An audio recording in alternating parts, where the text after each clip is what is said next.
de Kinshasa, devant vous, le brigadier en chef, Blaise Okumu Koloa. À vos ordres.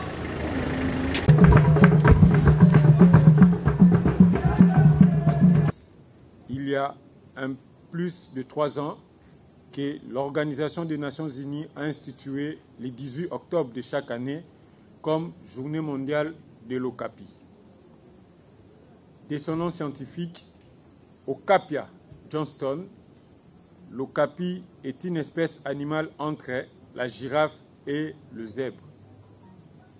Endémique à la République démocratique du Congo, découvert en 1901 dans les forêts humides du nord-est de la République démocratique du Congo, dans la zone située à cheval entre les provinces de l'Ituri et du Haut-Touélé.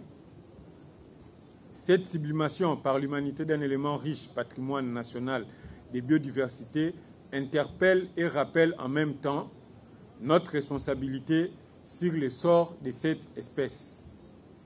Aussi, vais-je, dans le cadre de cette allocution, autant que possible, relever l'état des efforts de conservation durable de cette espèce endémique et suggérer les perspectives d'un tourisme durable pour ainsi permettre à l'humanité de s'approprier cet héritage. Sans intention de vider la substance de présentation technique des experts de l'Institut congolais de la conservation de la nature prévue après mon allocution, qui, à coup sûr, nous édifieront suffisamment sur l'espèce célébrée ces jours. Je tiens à rappeler que c'est par arrêté ministériel numéro 045-CM-ECN-92 du 2 mai 1992 qu'a été créée la réserve de faune à Okapi, une surface de 13 726 km², dont l'objectif principal est la protection de la biodiversité d'une zone avec la plus forte densité d'Okapi.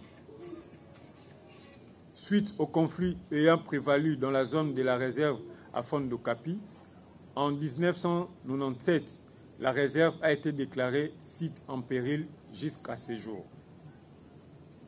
Cette situation a été exacerbée par les derniers massacres d'Okapi. Des tristes mémoires, qui a vu une bonne population d'Okapi décimée par les groupes rebelles locaux. Le mouvement d'orpaillage, d'agriculture sur brûlis dans les aires de conservation et d'autres activités anthropiques dans cet espace de conservation ont porté un coup dur aux efforts du gouvernement. Face à cette situation, des efforts exogènes et endogènes à la conservation de l'espèce s'imposaient. Nous pouvons à ce jour, sans triomphalisme, reconnaître que le jour sombre de la conservation de cette espèce endémique sont désormais derrière nous. En effet, sur le plan des efforts exogènes, il convient de relever que la conservation des okapis est tributaire à des effets positifs du processus d'éradication des groupes armés, du rétablissement de l'autorité de l'État et de pacification de l'Est du pays en général et de la partie nord-est en particulier. Sous la houlette de son Excellence, Monsieur le Président de la République, Félix Antoine Tshisekedi Tshilombo. Mesdames et Messieurs, l'état de la conservation de l'Okapi, tel qu'il se présente ce jour, est une entreprise de longue haleine, voire périlleuse, tant certains compatriotes éco-gardes et autres concitoyens consciencieux ont payé de leur vie pour la sauvegarde de ces patrimoines uniques à la République démocratique du Congo. Afin d'honorer la mémoire de ces héros, mesdames et messieurs, je vous prie de garder une minute de silence.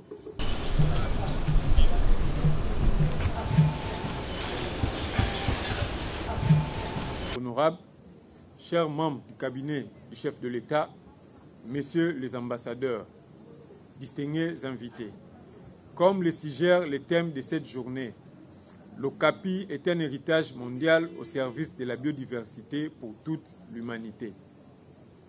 La République démocratique du Congo a donc le devoir d'en assurer la protection, mais aussi d'en organiser l'appropriation par l'humanité de cet héritage.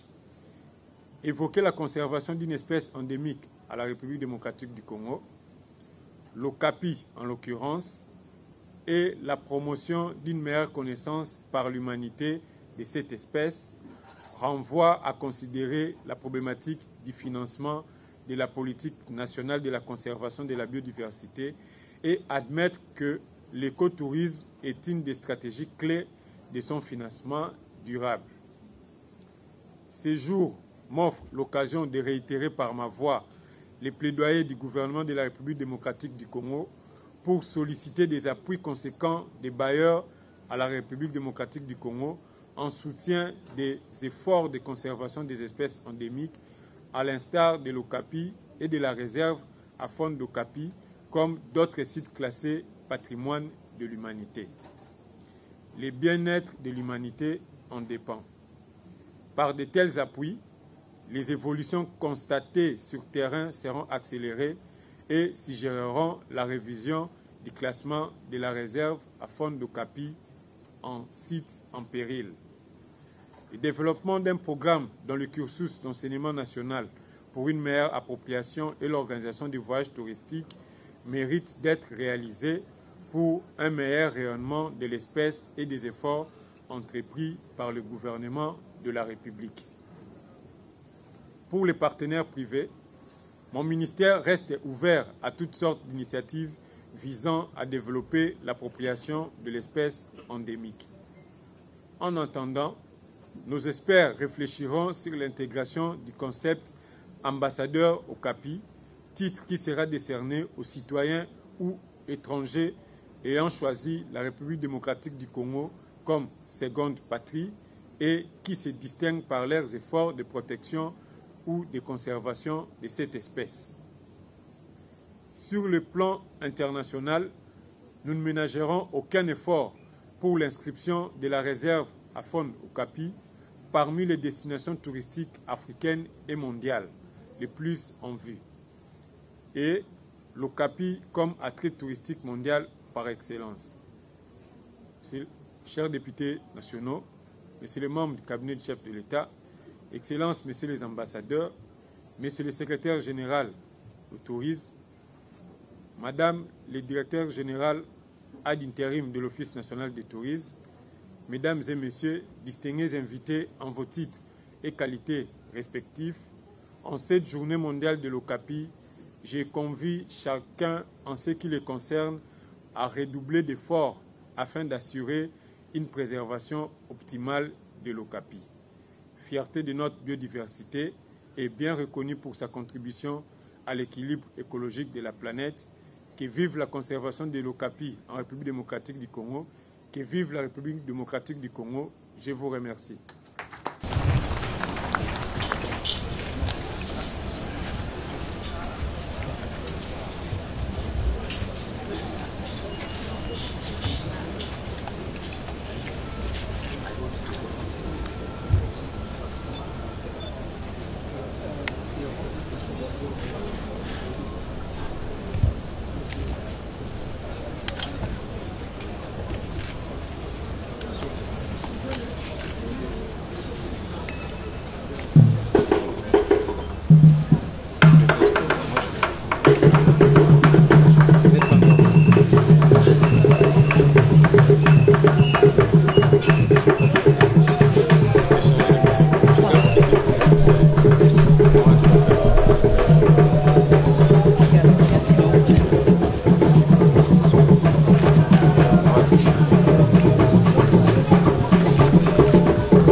l'ensemble du territoire national.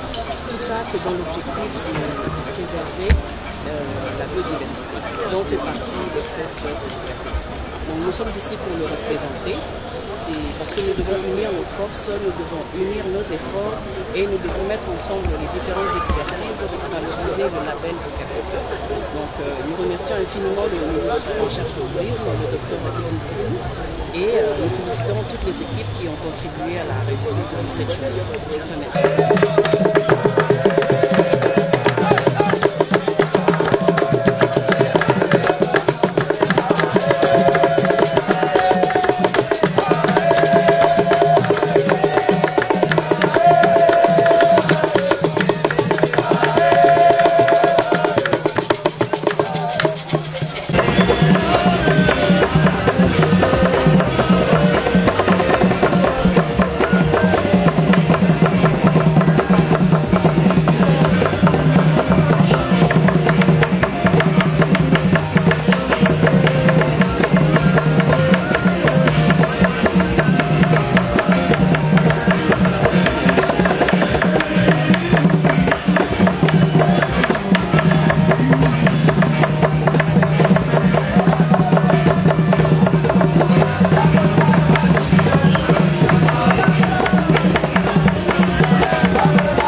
Famille